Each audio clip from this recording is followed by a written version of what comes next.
满招损，谦受益。哎呀，我怎么这么厉害呀？哎呀，我可真是太厉害了。豆豆啊，什么事儿这么开心啊？老妈，你是不知道，这次数学测验太难了，我们全班同学几乎全都不及格。可是您猜我考多少分？多少分呀？68。这么低？就这还低？我已经是全班第一了，好不好？我可真是太厉害了。豆豆啊，你听过一句话没有？满招损，谦受益。嘿，又拽古文，这什么意思呀？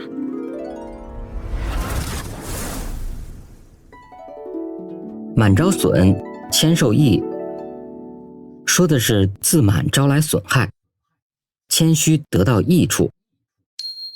骄傲自满呀，会让人变得粗心，还会让人听不进别人的意见，招来损害。这个我们能理解，但是谦虚真的可以让人得到好处吗？我来给你们讲一个张良遇见神秘老人的故事，你就明白了。那张良是谁呢？他的爷爷和爸爸呀，在战国时代先后做过韩国的宰相，他也算是出身贵族世家了。后来韩国呢被秦国给吞并了，秦国呀就建立了大一统的秦朝。为了反抗暴政，张良啊竟然还派人刺杀过秦始皇，在当时啊可算是一个大名鼎鼎的人物了。这么个人物，他也会谦虚吗？我们往下看。话说呀，有一天呢，张良出门遛弯，走到一座桥上，就觉得呢有点累了，他呀就坐在桥栏杆上歇了歇。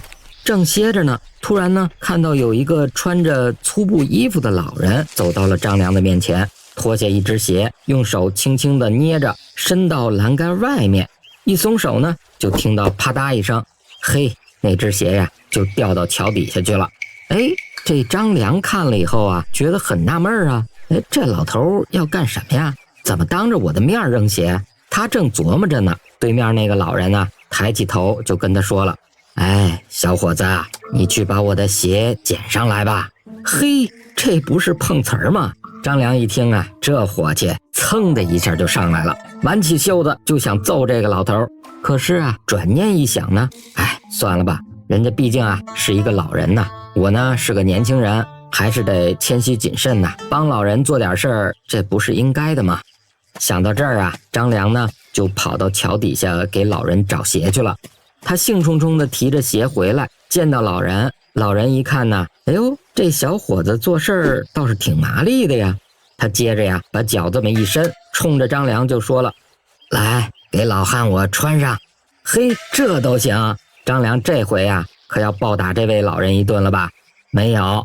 张良想呢，咱是年轻人呢，面对老人呢还是得谦恭一点，不就是穿个鞋吗？没问题。他就跪在老人的面前，给他把鞋给穿上了。老人哈哈大笑啊，然后大摇大摆的就走了。张良看着这个老头的背影，整个人都是懵的呀，缓了很久很久啊，都没缓过神来。可是那个老人呢，却溜溜达达的走了一大圈，又绕回来了。他看到张良啊，还傻站在原地呢，跟张良说了：小伙子，你还真不错。这样吧，5天以后的早晨呢，你还来到这儿，好不好？张良一听，这有点奇怪呀，但是又一想啊，不对，这老爷子看起来脾气不太好，神神叨叨的，没准是什么世外高人呢。我呀，还是再谦虚谨慎一点好了。于是啊，他就赶紧说：好的。过了5天呢，张良起了个大早，就往桥那边赶。可是啊，到了一看呢，那个老人呢已经在这儿了，而且满脸不高兴的样子。老人呢就跟他说了：跟老人约的时间，你怎么迟到了呢？你这有礼貌吗？说完呢，老人一抚衣袖，自个儿走了，边走啊还边说呢：再过5天啊，还是这个时间，这个地点。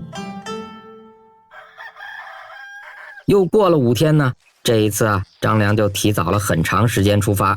可谁知道啊，走到桥边这么一看呢，老人比他来的还早。这回老人就更生气了：你说说，怎么又迟到了呀？我再等你5天。说完呢，老人又走了。第3次啊，这张良呢，可是真长记性了。那都这样了，我干脆就再谦虚谨慎一点呗，再拿出一点诚意来呗。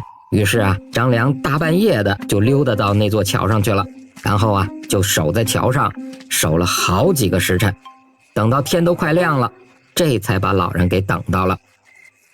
老人一看，哎，这小伙子学乖了，不错。他呀，笑着对张良就说了，年轻人呐，就应该这样嘛。然后啊，他就从怀里掏出一本书来，就告诉张良，你呀，读了这部书，将来就可以当帝王的军师了。嘿，原来呀，老人之所以要一而再再而三的激怒张良，那是在故意考验他，试试他呢会不会太骄傲。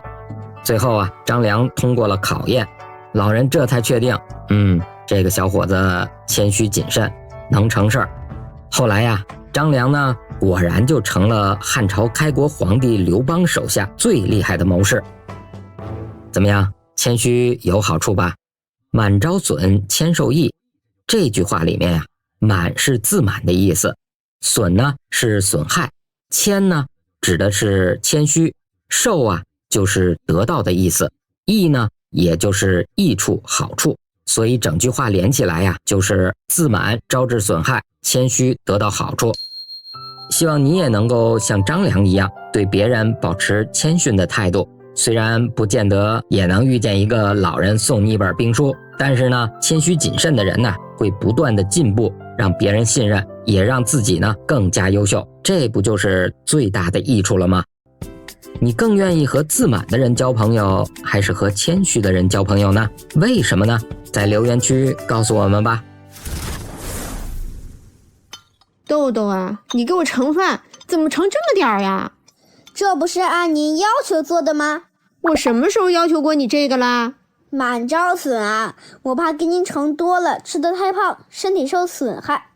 嘿，臭小子，我可苗条着呢。老妈，满招损，谦受益，您还是谦虚点哟。还记得上回的问题吗？答案来了。